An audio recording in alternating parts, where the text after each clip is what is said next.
লটকন এই ফলটির নাম শুনলেই যেন জিভে জল এসে যায়। পাকা লটকনের টসটসে স্বাদ আর মিষ্টি গন্ধ যেন প্রকৃতির এক উপহার। আর নরসিংদীর শিবপুর ও বেলাবু উপজেলার কৃষকেরা এই লটকনকে পরিণত করেছেন একটি অর্থকরী ফসলে। নরসিংদী থেকে আমিনুর রহমান সাজির তথ্যচিত্রে বিস্তারিত প্রতিবেদনে। নরসিংদীর শিবপুর, বেলাবো ও রায়পুরা উপজেলার লালমাটি টিলা ঢালু অঞ্চল জুড়ে এখন শুধু লটকন বাগান। চারদিকে ছায়া ঘেরা গাছ, আর সেই গাছের গোড়া থেকে ডাল ভরা পাকা লটকনে। দেখতে যেন লটকনের ফুল ফুটেছে পুরো গাছে। নরসিংদী জেলা কৃষি সম্প্রসারণ অধিদপ্তরের তথ্য অনুযায়ী চলতি মৌসুমে জেলায় ১,৮০০ হেক্টর জমিতে লটকন চাষ হয়েছে, যা গত বছরের তুলনায় প্রায় ১০০ হেক্টর বেশি। প্রতি হেক্টরে গড়ে উৎপাদন হচ্ছে ১৭ টন। কিছু কিছু বাগানে ১,০০০ মন হয়, ২,০০০ মন হয়, ৫০০ মন হয়, ১০০ মন হয়, কিছু কিছু বাগানে ২০ মন হয়।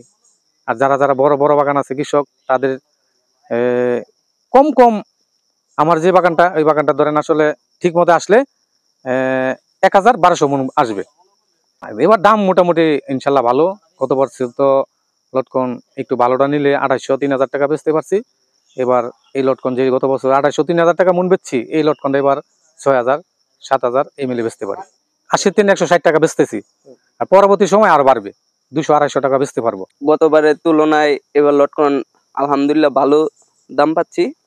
তো গতবার দাম পাইতাম ২,০০০ থেকে ৩২০০ টাকা, তো এবার আমরা দাম পাইতেছি ৩২০০ থেকে ৭,০০০-এর মধ্যে। আলহামদুলিল্লাহ এরকম যদি যায় তাহলে আলহামদুলিল্লাহ আমরা কৃষকরা ভালো লাভবান হতে পারি। গতবার থেকে এবার অনেক ফলন কম আসছে। নরসিংদী গেন্ডি পেরিয়ে বিভিন্ন দেশে সাপ্লাই হচ্ছে, বিভিন্ন দেশে যাচ্ছে। ঢাকা সিলেট মহাসড়কের রায়পুরার মর্যাল বাসস্ট্যান্ড এলাকায় দেশের অন্যতম বড় লটকন বাজার। প্রতিদিন শত শত ভ্যান ও ব্যাটারি চালিত রিকশায় করে কৃষকেরা নিয়ে আসেন লটকন। চলে বেচাকেনা ভোর থেকে দুপুর পর্যন্ত। আমি আজকে ৩০ কেজি আনছি, ৩২০০ টাকা বেচি। অন্য বছরের তুলনায় মানে ভালো আর কি, দাম ভালো আছে, ভালো আছে।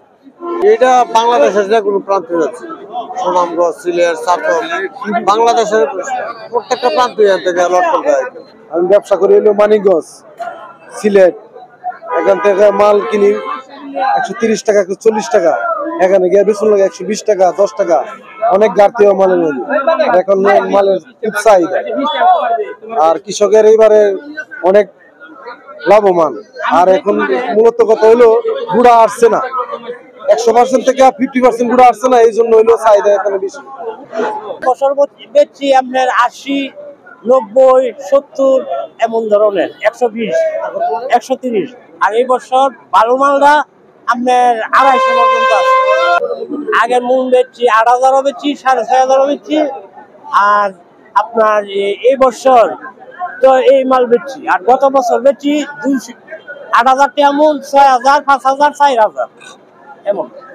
নরসিংদীর চাহিদা মিটায়া অন্য অন্য দেশে, বিভিন্ন দেশে। এই বাজারে লটকন প্রতিদিন ১ থেকে ১.৫ কোটি টাকা বেচা কিনা হয়, এবং এখান থেকে সারা দেশে লটকন যায়। যে লটকন গুলো যাবে ঢাকা, এই যে এখানে আছে, এগুলো যাবে সব সিলেটের দিকে আর কি, বুঝছেন। সকল দেশে এখান থেকে লটকন যায়।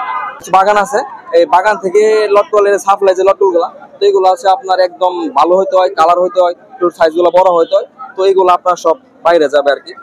যে বাইরে যে লটকন গুলা যায়, তো যেসব নিজস্ব বাইকার যারা আছে তারা সবাই বাগান থেকে নিয়ে আসে। এগুলো বাজার থেকে নিতে পারে না, কারণ এরকম ভালো গুড়াগুলো বাজারে আসে না, এগুলো বাগান থেকে বিক্রি করে দেয়।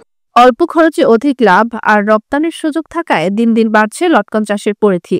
এই চাষে নির্ভরশীল হয়ে উঠছে এলাকার অনেক পরিবার। লটকন চাষে যদি সরকারি পৃষ্ঠপোষকতা আরো বাড়ানো যায়, তাহলে এই অঞ্চলের অর্থনীতির চাকা ঘুরবে যেমন, তেমনি কর্মসংস্থান বাড়বে, কমবে বেকারত্ব। আর টসটসে ফল হয়ে উঠবে নরসিংদীর রপ্তানির সম্ভাবনার নতুন দুয়ার।